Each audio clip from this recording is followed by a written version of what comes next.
Okay, welcome everyone. Welcome to the Torah studies this week, Parshas Tetzave, and we happen to do it on the day of Zion Adar, but it's at least where you are in New York. Where I am in Australia right now, it's already the Wednesday.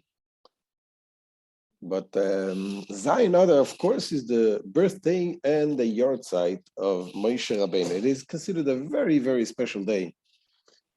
We're going to see what's special about this day also. Not only that the day is special, but also that it has an effect on the entire month. And this leads us to talk about birthdays and yahrtzeits. So we know that the Rebbe, in general, the birthday was not celebrated very much for many years. It was not celebrated much by Jews. The Rebbe did encourage people to celebrate their birthdays. And the Rebbe gave explanations how it is important to celebrate the Jewish birthday, and as we'll soon see why. And when it comes to after the passing, what we commemorate usually is the yahrtzeit. Yes, I do have from time to time people coming, telling me today is my late mother's birthday, my late father's birthday, and she wants to do something in honor of their birthday. But this is not in Jewish tradition. We don't find it that much. We don't find it that much about celebrating birthday after the passing, posthumous birthday.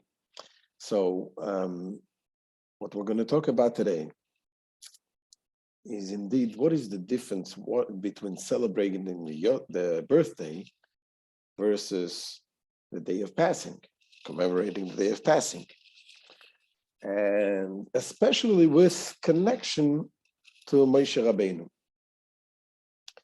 It is also, we know we're coming up now to celebrating the 120th birthday of the Rebbe. That is also something we're getting ready for. So we'll connect it together. Now, in this week's Torah portion, Parshas Tetzave, this is the only portion in the Torah since the birth of Moshe Rabbeinu until the main portion that it talks about Moshe. Every single portion has Moshe Rabbeinu's name mentioned, except in this week's Torah portion. So why is it not mentioned? Why is Moshe's name not mentioned in this portion? So it has to do something with the sin of the Jewish people, with the sin of the golden calf. We know when the Jewish people committed this sin, Moshe Rabbeinu prayed, he begged God on behalf of the Jewish people to forgive them. But he took it to the next level. He literally put an ultimatum, so to speak. And it says, God, if you forgive them, fine. And if you don't forgive them, please erase, take out my name from the book that you wrote. That's what Moshe Rabbeinu said. Now, of course, we know that God forgave them, the Jewish people, but the fact that Moshe Rabbeinu, Moses, a holy tzaddik, when he utters a word, when he says something, even if it's conditional, it happens. When he said to God, erase my name from the Torah, even though it was conditional, if you don't forgive the Jewish people, nevertheless, a word that came out from the tzaddik, that has to be fulfilled somehow. And that is why in one portion, at least one portion, his name was not mentioned in this week's Torah portion. Let's see the text inside.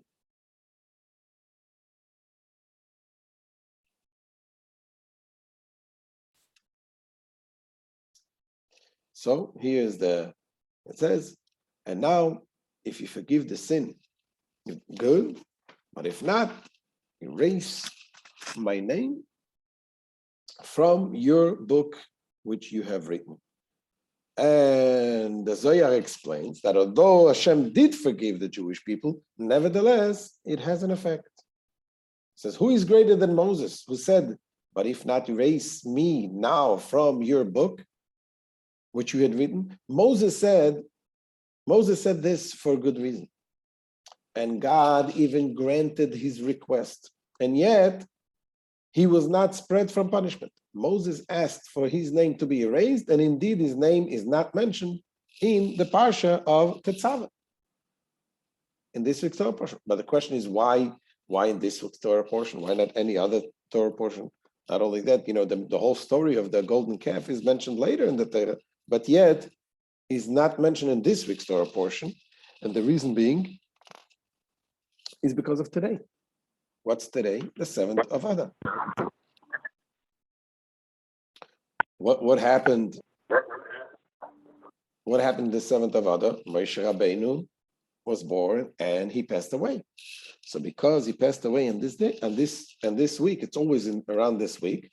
That is why in this Torah portion, his name, Moses' name, is not mentioned.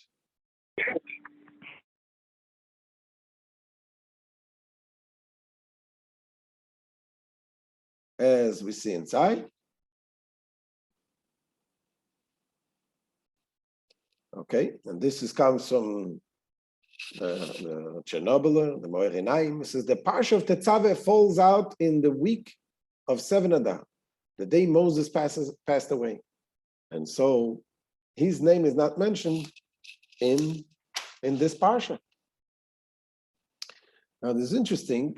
How do we know that Moses passed away on the 7th of Adar? It doesn't say anywhere in the Torah that what day he passed away. But the Talmud says that we can learn from different verses to figure out exactly what day Moshe Rabbeinu passed away. It's an interesting Talmud. We're going to see it inside. We're going to read it inside what the Talmud says. It says, how do we know that Moses died on the 7th of Adar? It is stated.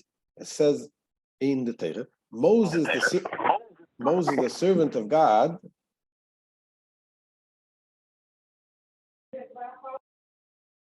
sorry about that. Moses, the servant of God, it says, passed away there. It is also written, and the children of Israel wept for Moses in the plains of Moab for 30 days. Okay, so 30 days, keep this in mind, 30 days, the children mourned for Moses. They wept for Moses for 30 days. What happens next?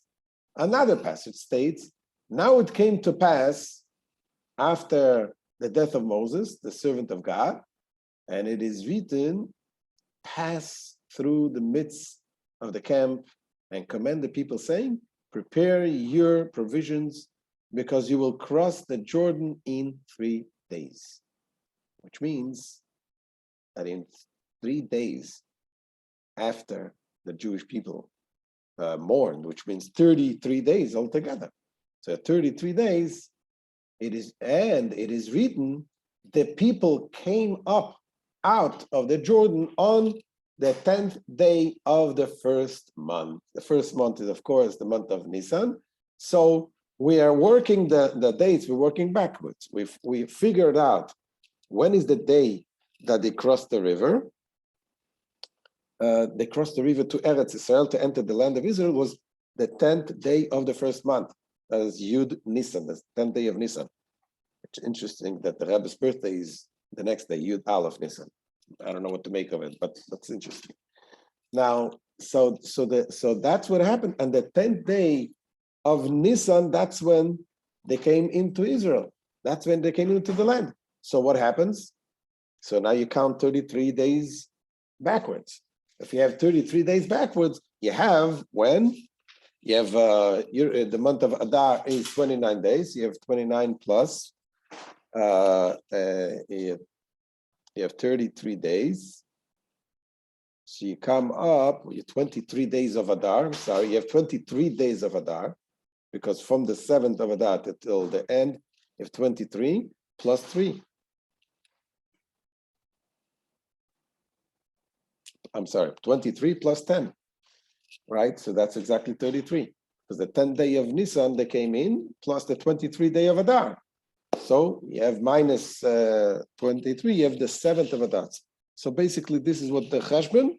So the Torah says that we find exactly, we know, that's where we know when Moses passed away. Now, how do we know that when he was born? This is another statement. Another statement says in the Torah.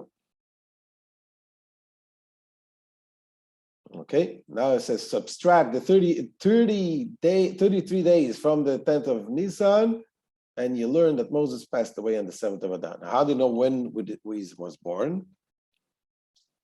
On the 7th, how do you know he was born on the 7th of Adar? It is stated, and Moses said to them on the day of his passing, I am 120 years old today. It says that today. The word today means today he became 120 years old. I can no longer go out and come in.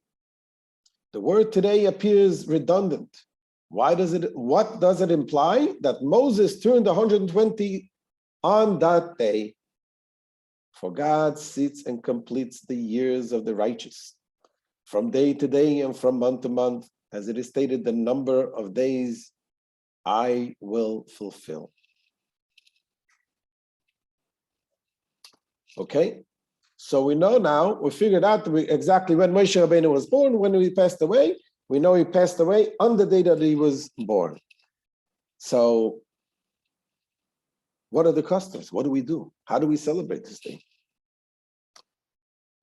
The day of, for many years, people on this day of Zayin Adar, the 7th day of Adar, as it says in the Shulchan Aruch, it is a day, one of the days that people fasted. They fasted.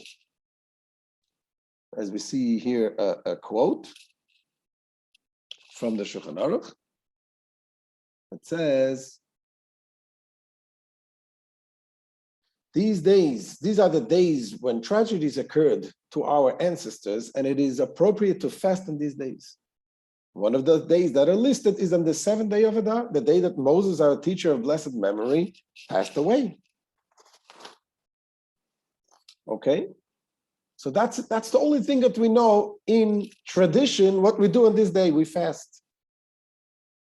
And the question is, why only fast? Why only talk about the passing? What about the birth of Moshe Rabbeinu? We know the birth, when Moshe Rabbeinu was born, it caused such a tremendous joy among the Jewish people, even though it was not known to everybody. But it says his house filled up with light. Moshe Rabbeinu was born, he was born circumcised. Even the Egyptians, they knew that something happened. We know the story when they had the stargazers, they predicted the future, they were able to see. And that's when Pharaoh made a decree that every child born should be thrown into the river, because they told them, we see that today the Redeemer of the Jewish people was born, and he's going to be punished by water. That's what they saw. And they made not only the Jewish children, by the way, they weren't sure if the Redeemer of the Jewish people was born by a Jewish family. They thought perhaps it was born by an Egyptian family. So that day they made a decree that everybody, all boys that are born there should be thrown into the river to be drowned. So the question is, so we see that the day of Moshe Rabbeinu's birth is a very special day, a day that caused happiness, joy, redemption. And why don't we celebrate the birthday? Why isn't there a tradition, Zayin Adar, to celebrate the birthday? Some would say maybe because he was canceled after his passing. He had a birthday, but after the passing, so we have now more the more severe thing, the sad thing that happened, that Moshe Rabbeinu passed away. So yes, he was born, he lived and he led us, but he passed away. But the Rebbe says we can see clearly from the fact that Purim, the holiday of Purim, as we know the story, what happened, we can see clearly that the day of Moshe Rabbeinu's birth has a positive effect even post his life in this world. How do we know that? We know that when the Talmud tells us that when Haman, he wanted to destroy the Jewish people, and he was looking for a proper time when to destroy the Jewish people, he made a pur. Why do we call the holiday Purim?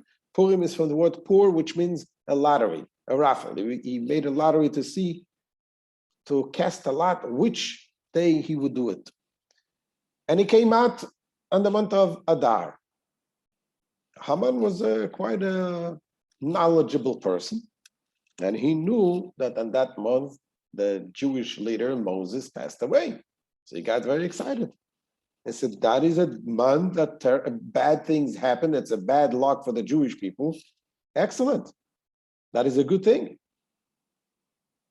What he didn't know, that this was also the month that he was born. Let's see it inside. It says, the verse is from the Talmud. The verse states, Haman cast a pur. That is a lot. We are taught that when the lot fell on the month of Adar, Haman was jubilant. He said, the lot fell for me in the month of Moses passing. However, he didn't know that Moses passed away on the 7th month, and that was also born on the 7th of Adar. I misspoke, not the 7th month, the 7th of Adar. Okay? So here, basically, what we see from this is that the positive effect of the birth of Moses mitigated the negative effect of his passing. Because he didn't know that Moshe Rabbeinu was also born, so he didn't realize the power that transformed this entire month. And as Rashi, the commentator, Rashi gives an explanation. And he says, Kedai, the birth is worthy enough to wipe clean the effect of the passing. So basically that makes the question even stronger. Why don't we celebrate this day?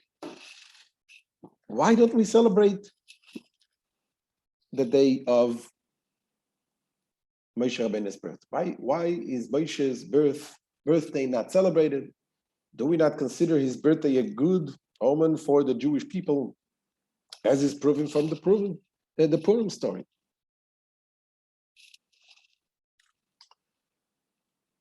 So before we answer we want to elaborate a little more on the question and the effect that the birth of Moshe Rabbeinu has on this month. Because as we know, we speak many times, that in this month is a very powerful month. And in fact, this year we have not only 1 month, we have 2 months, 60 days of powerful day of rejoicing, day of happiness and joy. The entire days of the Adar, first Adar and second Adar, are days that can have the power of turning things around. In fact, it says if a Jew has a litigation with a non-Jew, you should make sure to make it on this day, on this month. Why? Because this month we increase in joy, and it is a very powerful month. Let's see it inside. It says, with the advent of the month of Adar, one increases in joy. Rabbi Papa says, therefore, a Jew who has litigation with a Gentile should make himself available for a trial in the month of Adar, when the Jewish fortune is strong.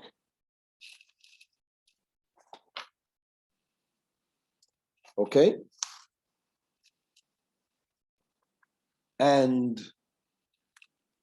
in fact, we see it in the that the Megillah itself, the scroll of Esther, it says that, and the month was reversed for them from grief to joy, and from mourning to festive days, to make them days of feasting and joy.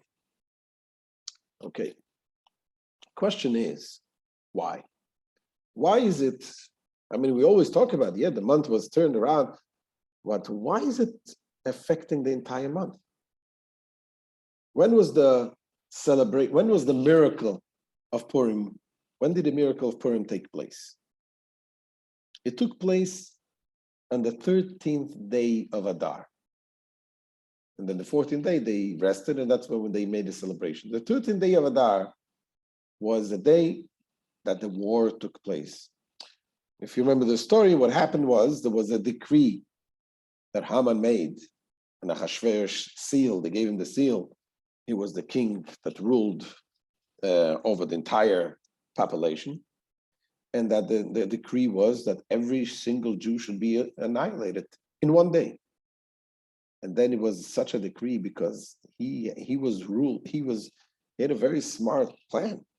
He ruled then over the entire area wherever Jews lived. He ruled, and his decree was that it wasn't that the decree to the final solution that should take place, God forbid, but his decree was on one day, every local government was in charge to eliminate the Jewish population, every man, women, and children.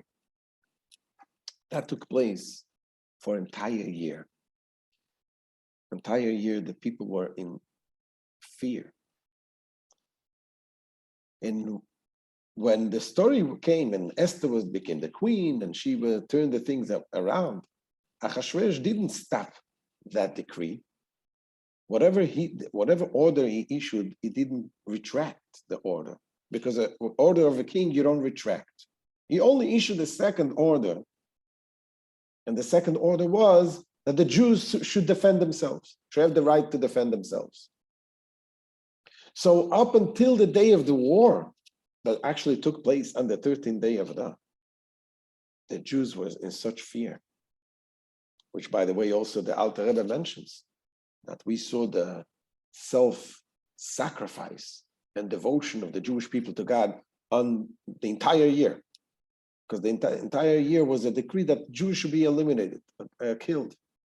If anybody would renounce his Judaism, his Jewishness, he would be saved. Not a single Jew renounced his Jewishness the entire 12 months. So that was one of the big things we saw, the Jewish people standing with Mesirus Nefesh. But in any case, the point what we're making here is, why then is the entire month becomes a happy month? If the celebration, the miracle happened on the 13th month, from the 13th and on, okay, it was nice, was a big miracle. But why the entire month? Why is the beginning of the month of Adar become a happy month? So that's the question. Okay, so due to its good fortune, the month of Adar is a good time to schedule an important case. But why the whole month?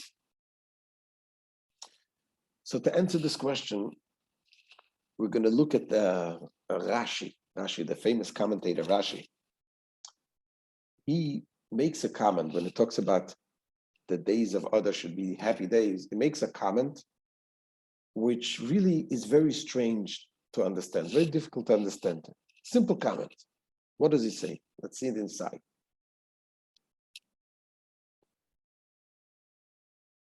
Rashi says this as follows. These were days of miracles for the Jewish people, Purim and Passover. It's a very strange comment. What exactly does that mean? What does Passover have to do with anything? When is Passover? Passover is not in the month of Adar. Passover is in the month of Nisan. So what is the idea? What is he saying? Days that miracles of Purim and Passover. I mean, if maybe yes, they're connected, they're close by, and Nisan comes right after Adar, but still it's not in the same month. And besides, you can ask another question. If a miracle happened in a month, in a certain month, does that make automatically the entire month turn into a happy month? We don't find it by Hanukkah, for example. We don't say, okay, the Kislev, we had a big miracle that the Jewish people won the war, so the whole month of Kislev or the month of Teves should be a happy month. We don't find it. So what is it? What is it exactly? What is it exactly saying? And here comes the Rebbe, and the Rebbe gives a very new understanding. He gives us a different understanding, appreciation. What does it mean? What is it that about Purim? What is it about the month of Adar that it became a big happy month? Says the Rebbe, it has nothing to do with Purim. It's a revolutionary understanding. It has nothing to do with Purim. It has to do with Moses. What happened in that month? Moses was born. Who is Moses? What did Moses live for? He lived to save the Jewish people. He was born to save the Jewish people. That is why Rashi mentions here Purim and Passover, days of miracles that happened to the Jewish people, Purim and Passover. Because Purim was because of the fact that Moses was born in that month. And Passover is also the redemption of the Jewish people through whom? Through Moses. That's what the Rebbe says. The whole idea of the month turning into a happy month is because of the fact that Moses was born in this month. That's what the Rebbe said. The 7th of Adar brought about the miracle of Purim in Adar. The fact that Haman's lottery fell in Adar nullified Haman's decree for this month, which is why the miracles of Purim occurred in Adar. So it's not because of Adar, Purim is in Adar, that is why Purim is a happy month, but the other way around. It is because it fell in Adar, which is Moses' birthday, that's why those things happened. On the 7th of Adar, the Redeemer of Israel was born, who would ultimately liberate the Jews from Egypt. Okay? Moses' birth resulted in 2 major miracles, Purim and Pesach. They are associated with Adar because it is a good month. So again, we go still back to the question, then why don't we celebrate this day of Moses' birthday?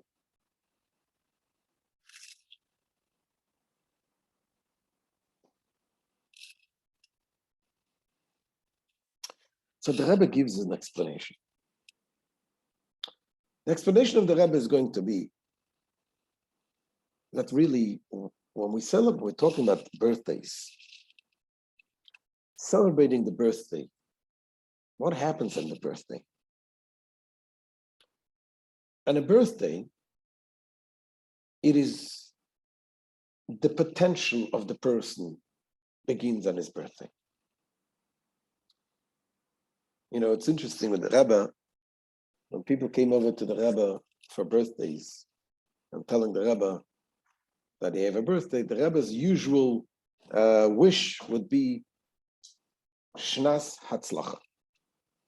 You should have a year of success, or a successful year. Not very often would the Rebbe say, happy birthday. It's because it's not about celebrating that day. It is about the year. What is the potential? What did God give you? How are you going to utilize your potential? I heard an interesting story on the contrary. There was once a colleague of mine, his brother, he took the Rebbe's instructions of celebrating a birthday very seriously, because the Rebbe instructed on a birthday we should have a list, we should prepare ourselves spiritually, should focus on the past, and we should focus what we do, what we can do, what we can achieve. So basically a birthday became a very tense time for him. And he went by the Rebbe, asking the Rebbe a bracha, and he said to the Rebbe in Yiddish, which wasn't his first language, was a little difficult for him, but he practiced. And when he came by the Rebbe, he said to the Rebbe, "Heint is mein Yom Holedes, today is my birthday." And the Rebbe smiled to him, and the Rebbe told him in English, "Happy birthday." So that was, he took it as a message of the Rebbe is telling him, yes, of course, you got to be serious about the birthday. You got to do everything properly to realize your potential. But don't forget, there's also the aspect of celebrating your birthday also. You got to celebrate. You got to be happy what Hashem gives you. But really, in essence, when you think about it, there's a medrash that tells us that comparing the birthday and the day of death, what is a day to celebrate? On the birth, you don't know what's going to happen. You don't know what is the person really going to use out the potential properly. Let's see the metaphor that the Medrash brings. The Medrash says as follows: Rabbi Levi offered a parable. Two ships passed each other on the high seas. One just departed port, the other was returning to port. The departing ship has embarked with great fanfare. The returning ship was not celebrated. A wise person observed that it should have been reversed. The departing ship should not have been celebrated because no one knows where she will dock. What challenges will find her, and what kind of storms she will encounter. The ship returning to port should have been celebrated, for we know that she departed in peace and returned from the high seas in peace. So what is this medrash telling us? Perfect example. Perfect parable. When you were born, yes, God entrusted us. He gives us a gift, the gift of life. And he wants us to take this potential and use it out properly. But can you really guarantee in saying that you're going to be perfect? We don't know that. In the day when the time is completed in this mission, in this world, this is when you can say, okay, I know this is what I did. And the same thing is when we're talking about the birth of the tzaddikim and the passing of the tzaddikim. When the passing of a tzaddik, when a righteous person passes on, it is a completion of his accomplishment in this world. And the completion of his accomplishment in a way that we see it, and it is affecting each and every one who follows this tzaddik. Yes, for us, it is a painful time. The fact that it is lacking. But in reality, this is the potential. This is the potential in fulfillment. When it comes to Moshe Rabbeinu, the Rebbe explains that his birth, the birth is something that potentially he was there. And it is considered a Yom Zakai. It is considered a very positive day. But it is in a way that is potential, meaning that it's not something that we can see tangibly. And indeed, that's what happened when Moses is born. They didn't see it. People didn't see it openly right away. The effect that it has. So this is why, when it comes to the day of Zion Adar, in the revealed way, now we're talking now more in the revealed way. In the revealed form, what do we see? We see what Moshe Rabbeinu accomplished in this world. And this is what we are connecting to. How are we connecting to it? The custom is through the fasting. Why? What is the idea of the fasting? The idea of the fasting is about not only about something which you're saying, okay, there's a bad thing happened on this day. You can look at it in two ways, actually. One way you can look at it is, you say, why do we fast on the day that he passed away? Because a terrible thing happened, and you don't want that, being that this day is prone to not good things happen, you don't want that this should happen again. So you fast, asking Hashem to please protect us. That's one way of looking at it. But there's another aspect also of looking at this fasting of the tzaddik, the fasting on that day. And the fasting is about us taking seriously the lesson, what we learn from him. It is a process of repentance. Part of the repentance is in the Talmud, in the Gemara, talks about the idea of fasting. It's more of a self-reflecting and avoiding physical pleasures on that day, in order to focus more of our spiritual life and to self-reflect more. And this is something that we are connecting with even after the day. This is something that stays with us.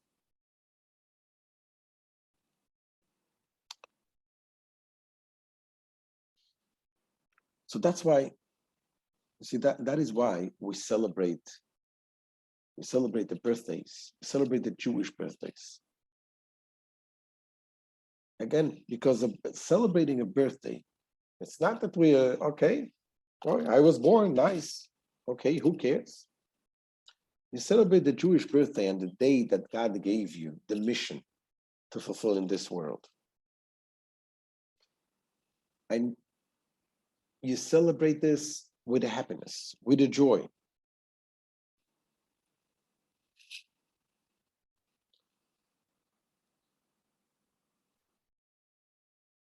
And the Rebbe concludes, the Rebbe says that this day, what is interesting, the Rebbe points out that even Haman HaRasha, when he noticed that on this day Moshe Rabbeinu passed away, so you got happy.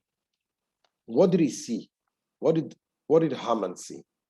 He saw that this is a day of tragedy for the Jewish people. What didn't he know? The Talmud says he didn't know that Moses was died on this day and Moses was born on this day. And this is something that is a little puzzling. We just said, it seems like contradicting.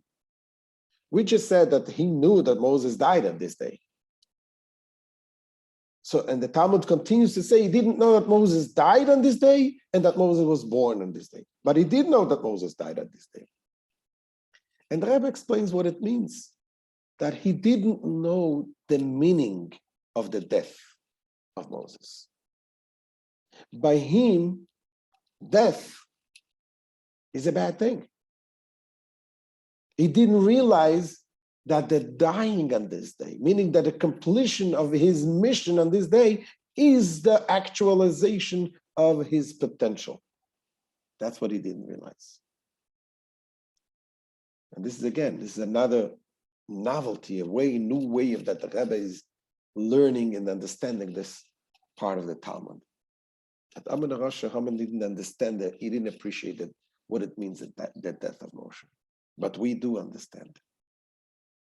So again, why don't we celebrate the birth of Moshe?